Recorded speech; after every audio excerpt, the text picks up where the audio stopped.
Revit 2022 offers improvements to the design to fabrication tool. In previous releases of Revit, justified transitions and non-centered taps would be removed in the conversion of design intent elements to fabrication parts. With Revit 2022, these fabrication parts are correctly placed in the same location as the design intent elements when using design to fabrication. This tool has been optimized to support branch offsets, justifications, and equipment mapping without dependency of design lines.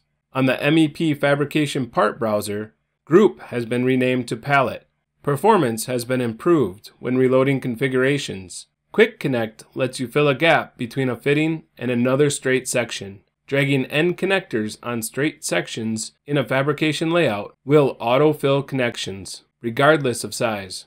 The Route and Fill tool can be used to add parts between two open connectors quickly and easily. One or more solutions will be suggested, depending on the service. These improvements make the design to fabrication tool faster, more accurate, and more efficient in Revit 2022.